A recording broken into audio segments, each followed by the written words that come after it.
దేశవ్యాప్తంగా good Friday క్రైస్తవ సోదరులు ఈ పండుగను జరుపుకోనున్నారు. ఈ క్రమంలో రాష్ట్రంలోని పాస్టర్లకు కూటమి ప్రభుత్వం గుడ్ న్యూస్ చెప్పింది.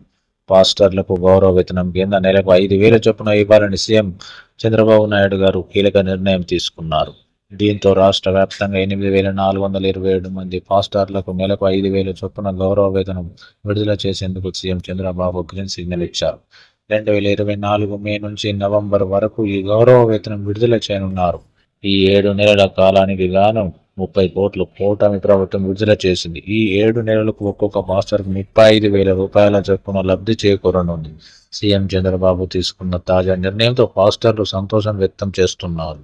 2023 యువకులం పాదయాత్ర సమయంలో టీడీపీ జాతీయ ప్రధాన కార్యదర్శి నారా లోకేష్ పాస్టర్లతో జాతీయ సమావేశాలు నిర్వహించారు. ఈ సందర్భంగా టీడీపీ అధికారంలోకి వస్తే గౌరవ వేతనం అందిస్తామని పాస్టర్లకు లోకేష్ హామీ ఇచ్చారు. ఈ క్రమంలో అధికారంలోకి వచ్చాక ఇచ్చిన మాట ప్రకారం ప్రభుత్వం హామీని అమలు చేసింది. ఇక 2024 మే జూన్లో అసెంబ్లీ ఎన్నికలు జరిగిన విషయం తెలిసిందే. ఈ ఎన్నికల్లో బీజేపీ, టీడీపీ, జనసేన కూటమిగా ఏర్పడి ఎన్నికల బరిలో నిలిచాయి.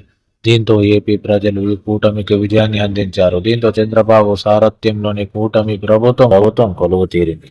ఈ ప్రభుత్వం అధికారం చేపట్టిన అనంతరం ఎన్నికల ప్రచారంలో భాగంగా ఇచ్చిన హామీలను వరుసగా అమలు చేస్తూ వస్తున్న సంగతి తెలిసిందే. ఇప్పటికే కూటమి ప్రభుత్వం కొన్ని హామీలను అమలు చేసింది. మరికొన్ని హామీలు అమలు చేయాల్సి ఉంది. రానున్న కాలంలో ఆ హామీలపై కూటమి ప్రభుత్వం దృష్టి పెట్టనుంది.